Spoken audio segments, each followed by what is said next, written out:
yaakaar nañu ne mbir mi waruñu koo def affaire yi politicien opposition du affaire pouvoir affaire citoyen yi nga xam ne ñooy tànn donc su fekkente ne tànnin woowu da nga koo salfaañe ba maanaam du aw yoon kooku da ngay dugal réew mi ci giraawal.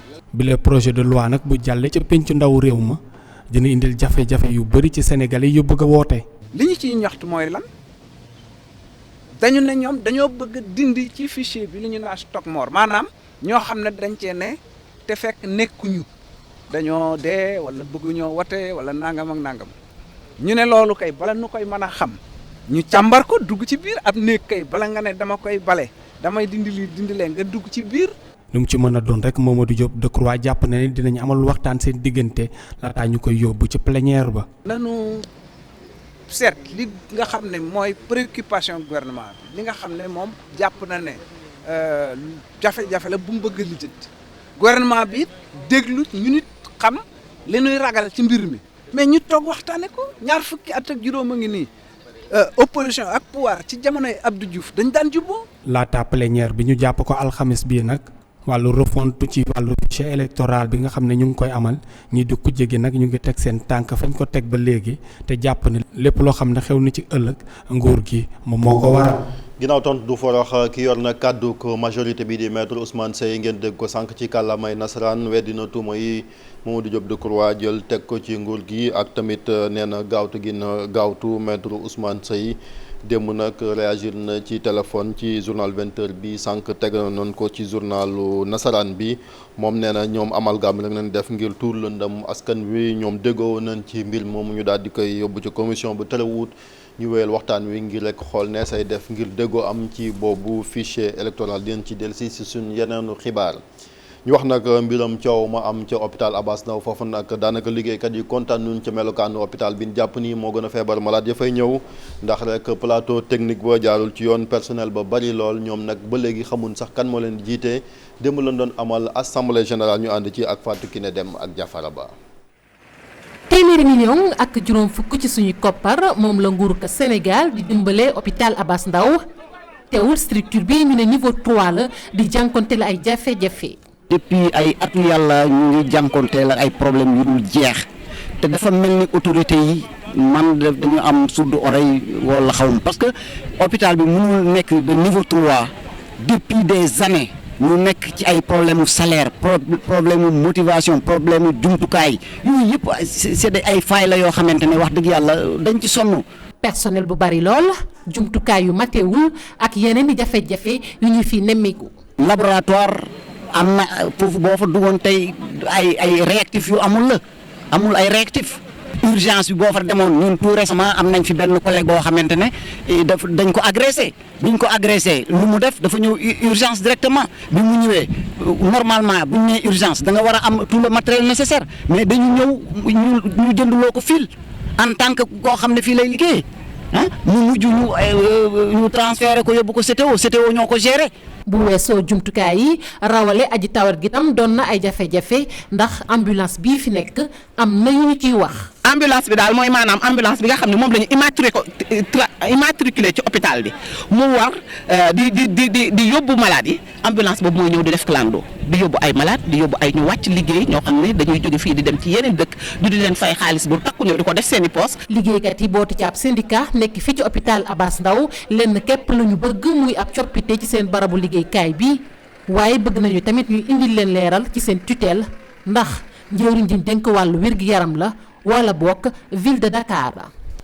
laata ñuy tàggoo xibaaru tàggat yaram Jeux olympiques yi am ca Rio daanaka doxagul ci athlètes sénégalais yi dem nag suñ basketteuses yi am nañ seen ñaareelu défaite ñi ngi doon jàkkaarloo ak waa Chine chinois yi duma leen téeméeri poñ ak benn gaynde yu jigéen yi am juróom-benn fukk ak ñett ci ay poñ mu mel ni kon dafa ñëw rek dooleeku ci élimination Hortense Diédhiou ci wàllu judo.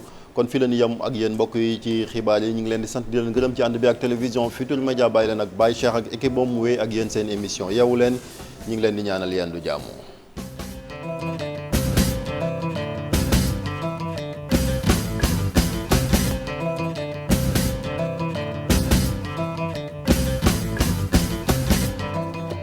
jërëjëf Chérif mu nekkoon jotaayu xibaaru suba gi ci wolof bu njëkk bi sànq la jeex bu 7h bi ci français la woon bi ci toftalu léegi lay doog a jeex ci wolof ñu àndoon ci ak Chérif Dia ñu ngi koy gërëm bu baax xam leen itam ni xibaar yi dafay wéy ci suñu site internet bi di www.igfm.sn foofee bu ngeen fa demee di ngeen tàggoo ak kumpa tey ji nag site bi xëy na seex waxtaan ak Aïda Sow Diawara mi ñuy nettali la ko daloon ca dëkk bu ñu naan Afrique du Sud pourtant moom nee na pare na pour delluwaat fa mais ba mu ko dalee keroog ñun ñëpp a jaaxle selon même suñu antenne yi ñu am Afrique du Sud dañu ko tiré bal sax balu tànk voilà donc agression la boo xamante ni on a eu tellement peur après aussi ñu ngi wax affaire Arabie Saoudite mais Afrique du Sud aussi paraît-il que wóorul voilà dëkk la bu doy waar la. Afrique du Sud moom tamit kaa la de. waaw dëkk bu kaawee sax. non en fait problème insécurité moom foofu moom beneen affaire la. foofu moom vraiment insécurité ak loolu nu mu tudd racisme. racisme waaw am na fa dafa bëri dégg naa dafa bëri surtout nii ak cas yi seen élection yi ñu jóge nii seen ANC bi nga xam ne dafa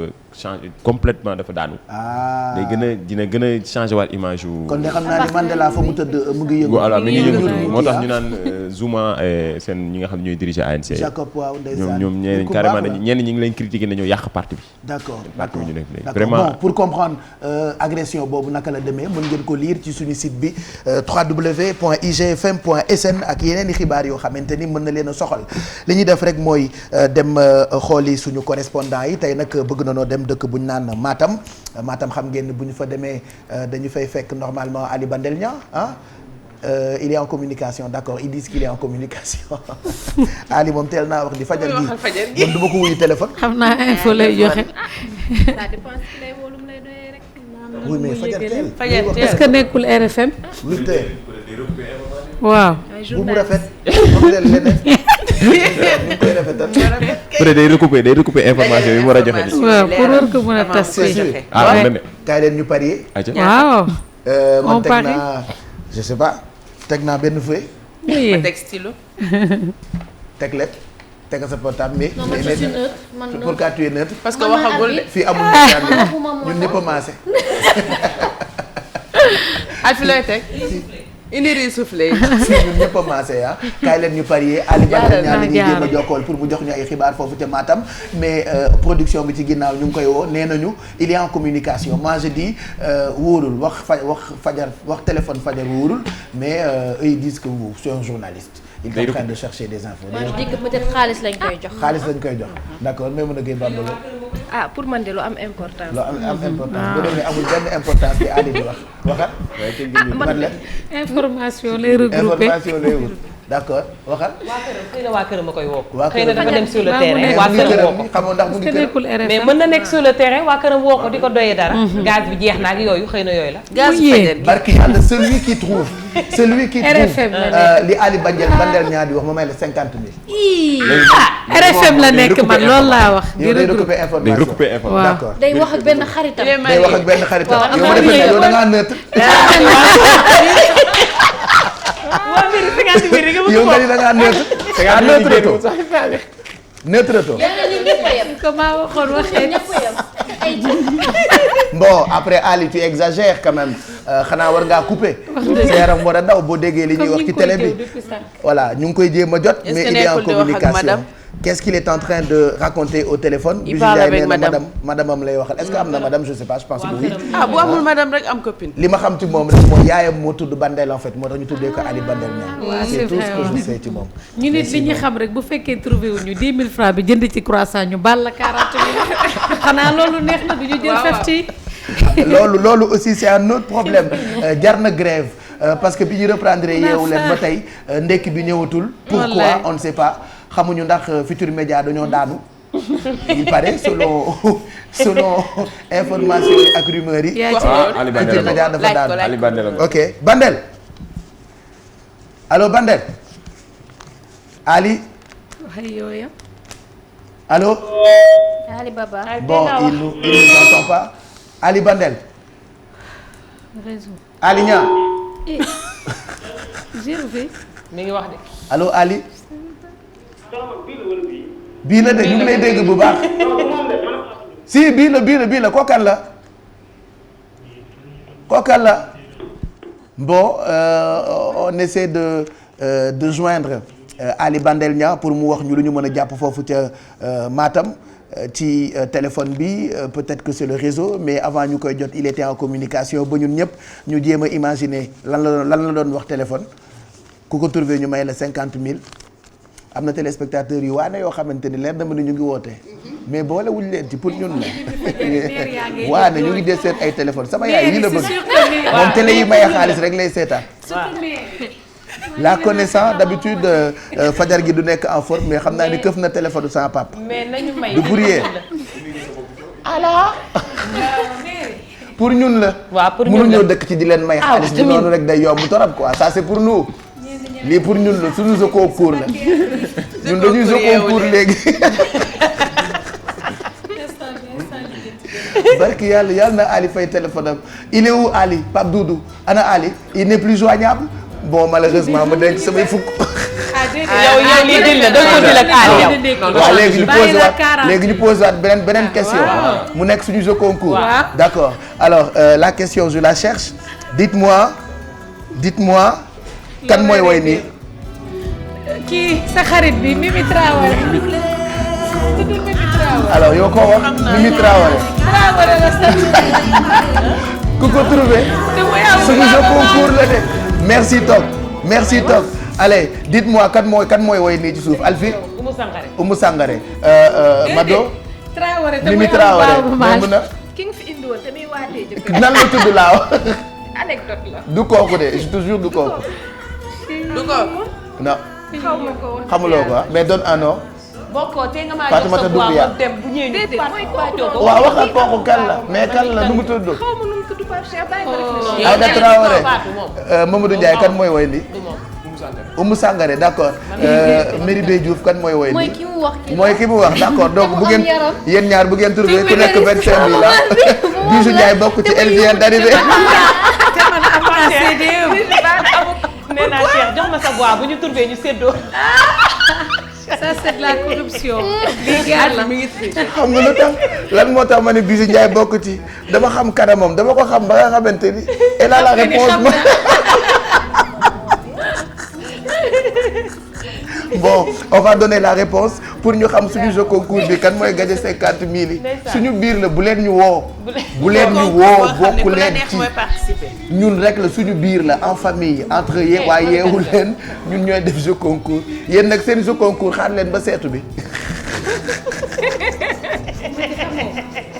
ngoon. baaxoo. da ngeen ñoo gën a bànk ñun ñii ñu bànk ba ñuy téye ngeen foog ni yéen rek a bànk. Mami Kanouté. bon c'est trop tard.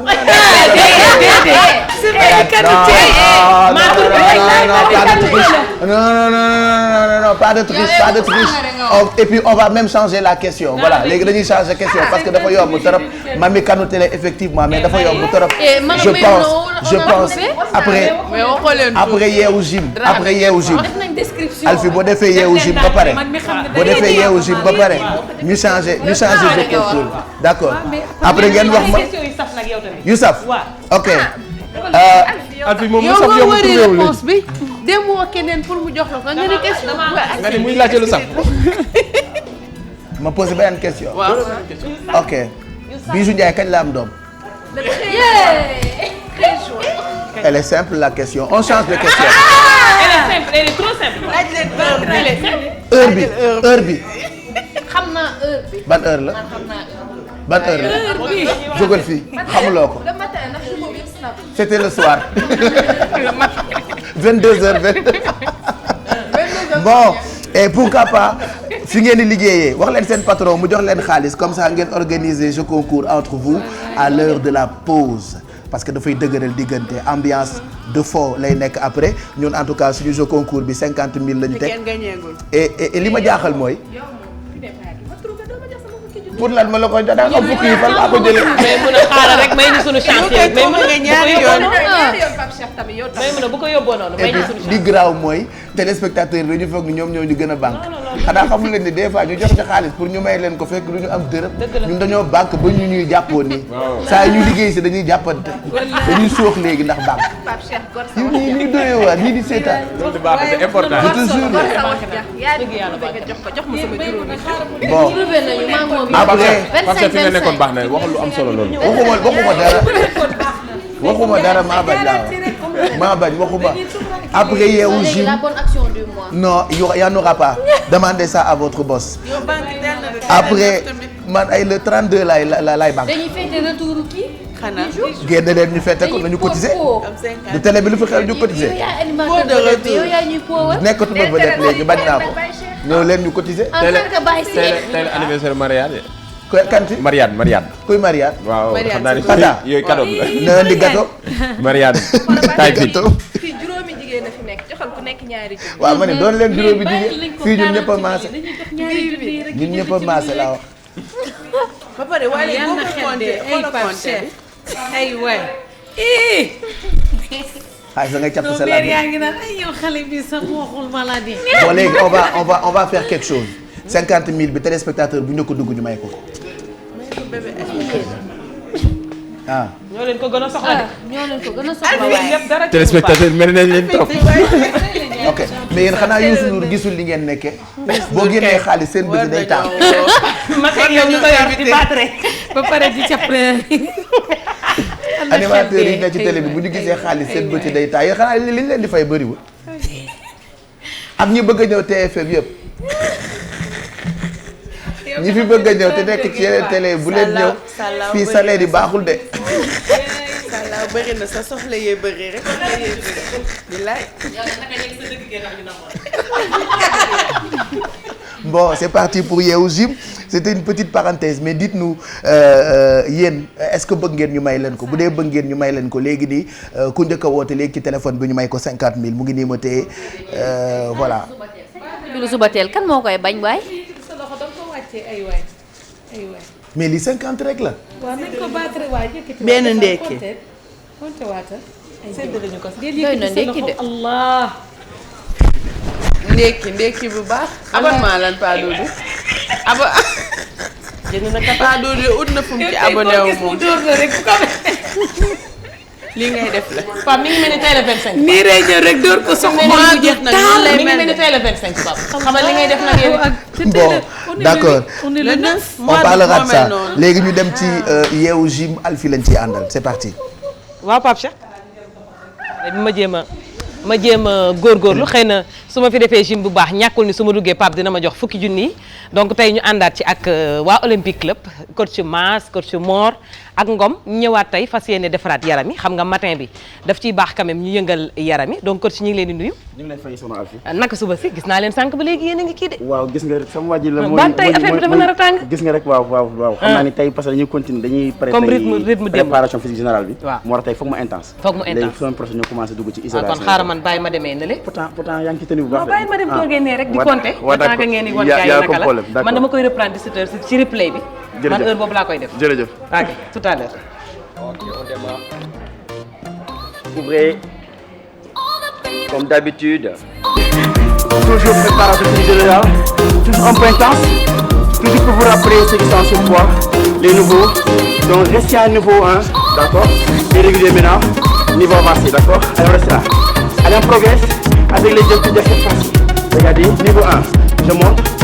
Donc à chaque fois dañuy renouveler ndox boobu. Tout à fait. Donc di bañ a di déshydratation. D'accord. Donc c'est noté. Donc coach on vous donne rendez-vous lundi inchallah pour Yeewu Gym. Donc Baye Cheikh. waaw. mi ngoog. jeex na merci beaucoup Alfie viens nous rejoindre ci plateau bi ñuy gërëm bu baax Mass Mor ak coach yooyu nga xamante ni mën ngeen leen fekk Olympique Club alors foofee bu ngeen fa demee di ngeen am possibilité def ay exercices yu am solo il faut le faire ci kanamu ay spécialistes comme coach yi nga xamante ni ñoo nekk foofee di Olympique Club ñoom ñu ngi leen di gërëm chaque lundi ak mardi ci suba gi ñoom ñoo ñuy proposer Yeewu Gym alors pourquoi pas buñ dee def exercice yi ngeen reprendre ko yéen ñi nga xam ne ni yéenay xëy di àndandoo ak ñun ci télévision Futur Média 8h31 mooy doog a jot normalement heure bi heure publicité la mais exceptionnellement tey dañuy njëkkee ak Maymouna ak sunu invité muy wuyoo turu maître Aboubacry Baro alors tey nag li ñu bëgg a waxtaan ak moom bëri na ci ñu mu jaaxal muy internet surtout ak yenn ci ay vidéo wala photo yoo xam ne ni dañu ko fay dugal yenn saa yi ñu jël sa photo dugal ko sans pour autant mu neex la te fa muy mujjee souvent dafay ñaaw exemple biñ ci mën a jël mooy barki Dembo Ndiaye alkaati bi nga xam ne ni dañ ko doon corrompre ba noppi dugal ko ak kanamam alors yooyu nga xam ne ni bëri na ci dëkk bi ñenn ñu tuddee ko xeetu xaawi sutura est-ce que yoon wala loi wu Sénégal teg na ci ay mbir yu am solo yu mën a protéger waa réew mi loolee defe naa bëgg nañ cee waxtaan tuuti même ay question bu ngeen ko amee n'hésitez pas ngeen yónnee ñu ko ci Twitter Facebook page officielle bu Yeewu Leen wala page officielle bu groupe Futur Média et puis mën ngeen ñu envoyer itam ay message li xale yi tuddee inbox ba ci Snapchat bi et puis maître dina ci jéem a tontu mais mun a bu ñu tàmbalee defe naa loolu ma wax moom la ñuy waxtaane léegi nii ak maître Barreau.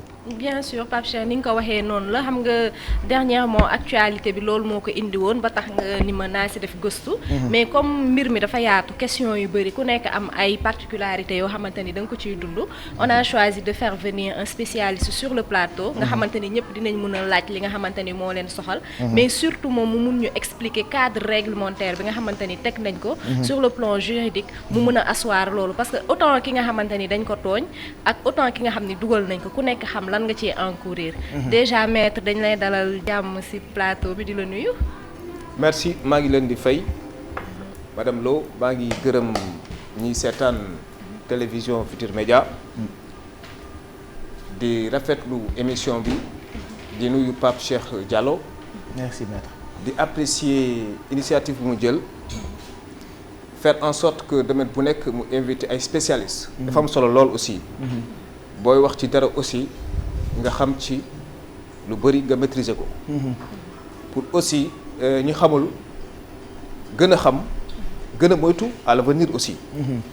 d'autant plus que encore que débat bi ngeen indi tey thème bi dafa am solo lool. parce que ça a trait à la vie privée. te vie privée dafa sacré. li ngeen ma baal nag ci terme français yi. mais droit bi moo mel noonu. il y a beaucoup de termes français qu'on ne peut pas traduire peut-être en wolof. parce que du ton qui traduit détruit. donc maa ngi si jégalu bu baax. vous savez que code pénal droit pénal bu Sénégal dafa adopté benn politique criminelle. boo xamante ni day def en sorte que à chaque fois ñu adapté wu par rapport aux évolutions des moyens de diffusion publique. wala les nouvelles technologies de l'information et de la communication. Code pénal déjà amoon na benn disposition boo demee ci article 248 ça parle de diffusion publique. boobu dafa rejoindre benn loi bu amoon France. depuis 1881. portant sur la presse. da doon tere ñuy reproduire yenn images yi concernant vie privée nit.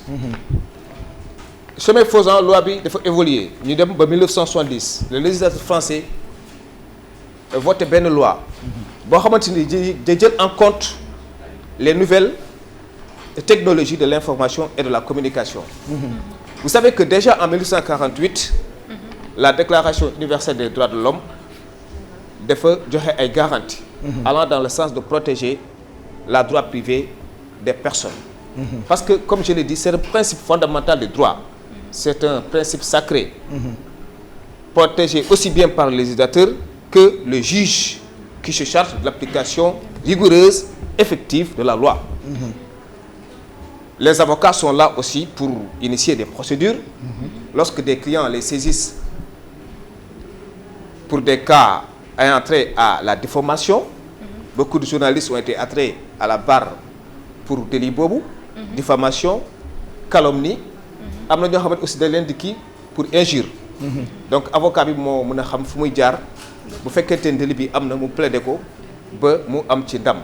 mais maître au-delà de diffamation boobu noonu am na beneen forme de délit boo xam ne dañ koy faral di remarquer mooy muy porter atteinte à la vie privée ak à l'image parce que au-delà de diffamation boobu sax mën nañ ni journalistes yi des fois nga wax nit cité ko moom mu bañ mais léegi phénomène bi ñu gis mu gën a bëri mooy ñi nga xamante ni dañ lay enregistrer à ton insu wala ñu jël ay vidéo à caractère privé dal na fi benn artiste jël ko diffuser ko ci net bi fekkente ni yow bi ñu koy jël déjà laajuñu la mais aussi bi nga xamante ni li nga xamante ni yow mooy sa vie privée ñoom jël nañ ko exposé ko ci ay moyens de diffusion publique donc loolu noonu tey koo xamante ni dal na la wala tooñ nañ la yow boo ko constaté ba nga gis ko ban procédure nga mën a ak loi au Sénégal teg exactement pour ñun ñu mën a xam voilà contre ça waaw justement très bonne question maa ngi doon yegg ci foofu parce que dama bëggoon tout simplement revisiter le passé de façon classique il y a il y a des garde-fous.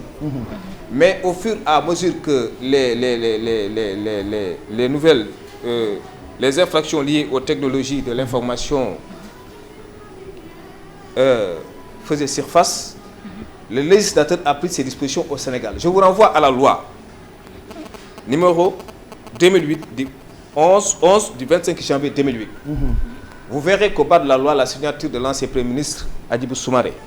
Cette loi tient particulièrement en compte de l'avancée des nouvelles, des technologies de l'information et de la communication.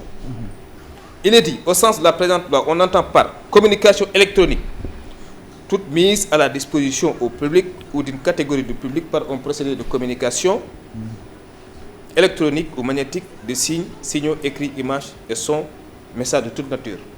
Du ma dugg ci détails yi. C'est un peu technique peut-être, mais fondamentalement retenez que déjà au Sénégal, même gendarmerie boo fa demee am nañu ay laboratoires. À la police, pareil.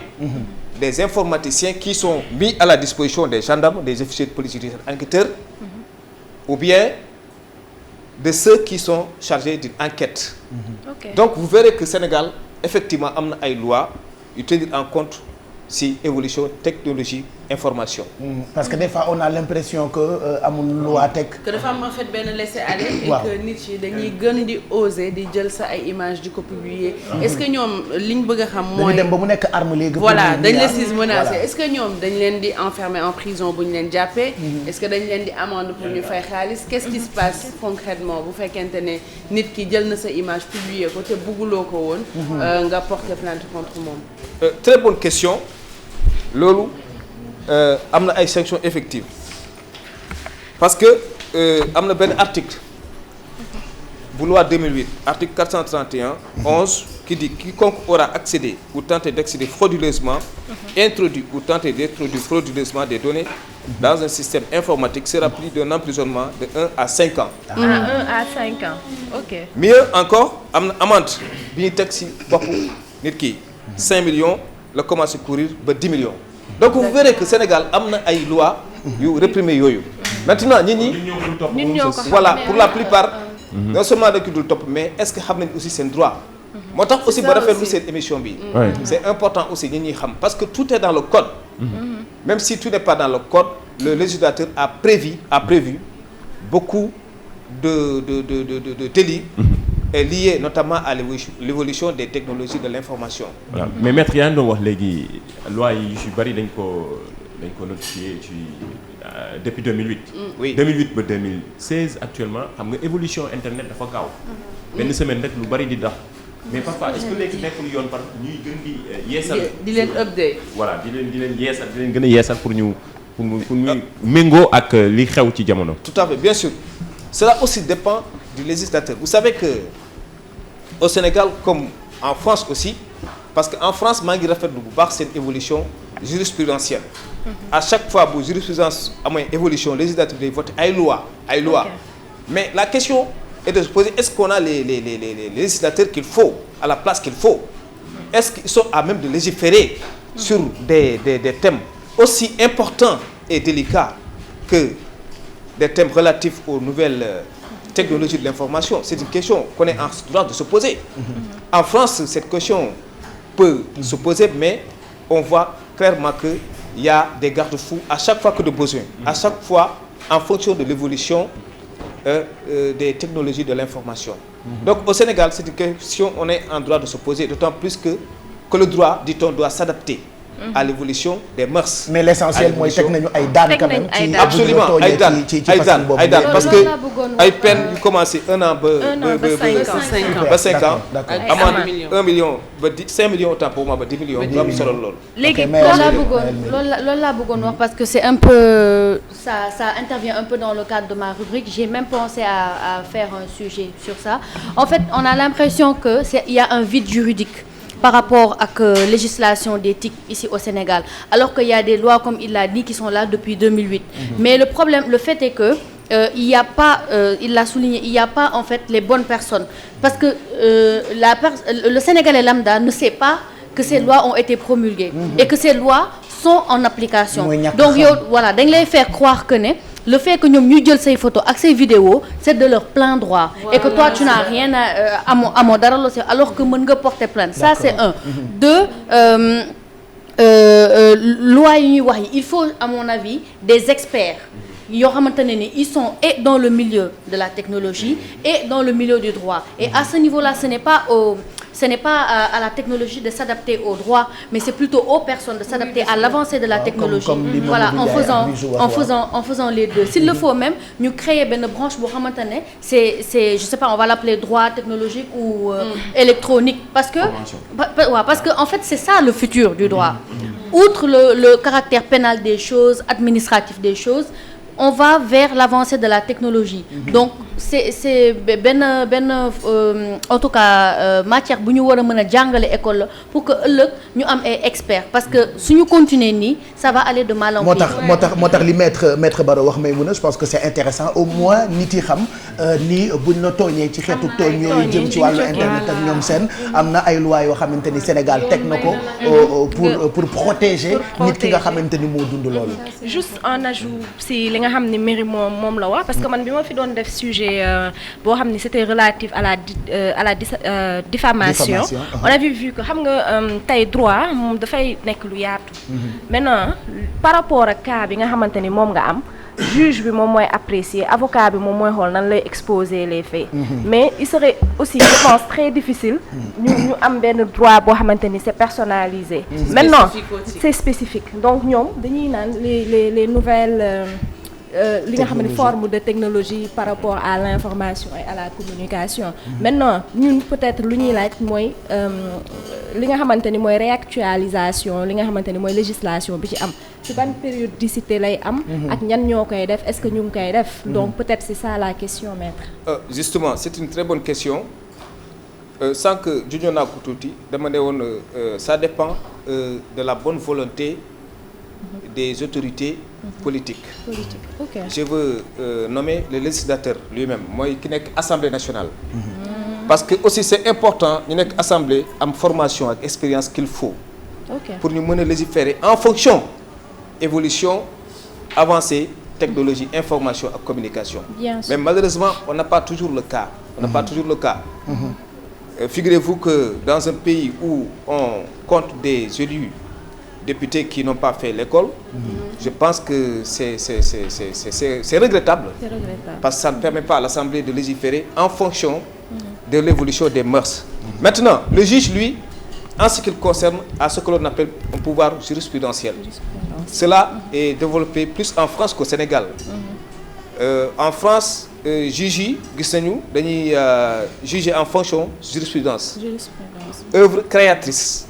Mais Sénégal bon mën nañ ne juge bi à chaque fois que de besoin loi bi lay topp li code pénal bi wax moom lay topp. Maintenant nag il faut que aussi au-delà loi bi ñu insérer ci code pénal bi ñu am benn législation spécifique un droit pénal spécial relatif aux infractions liées aux technologies de l'information et de la communication. Donc li nga wax ni lu am solo d'autant plus que léegi avec cette avancée, étant entendu que encore vie privée dafa sacrée, je pense qu'il faut am protection. Nul n'est à l'abri. Les journalistes, les avocats, les magistrats, tout le monde. Léegi amatul nit bu siiw ou pas. C'est ça. La fekk ngay def dara ñu filmer la dugal ko Facebook. Effectivement. Léegi bu njëkkoon ay journalistes la ñuy dégg ni ñoo def diffamation ou quoi que ce soit. Léegi même tout à fait, Pape Cheikh. Nit simple nii que lu ñu naan sénégalais lambda mën na la filmer. Absolument. Dugal ko Facebook ñëpp gis ko après mu jur coow.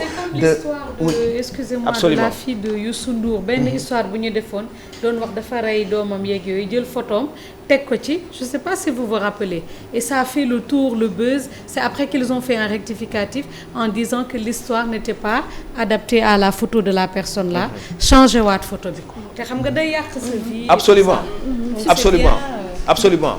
Des fois sax da ngay toog waxtaan ak nit dans un cadre bien privé. nekk tam lay enregistré loolu defe naa bëri na fi aussi waaw ay coow yu bëri jot dafay am coow yooyu mu indil nit yi ay problème juste la dernière question maître mooy képp koo xamante ni loolu dal na la nga gis sa image wala sa vidéo wala enregistrement ban procédure nga mun a def pour retrouver waat li nga xam ne mooy. Voilà justement il y a plusieurs sortes de procédures mun nga question bu am solo la parce que nit ñi foog ñu xam seen droit pour mën a faire valoir leur droit.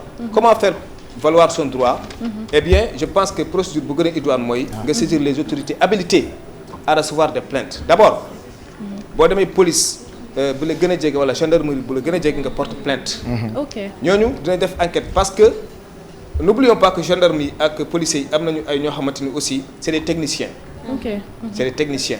informatique dañ ko jàng dañ ciy xarañ. dig am na fii. mais au-delà de ça mun nga saisir procureur de la République aussi. moom par soit transmis. mun na ne commandant bi wala commissaire bi. na def enquête exhaustive.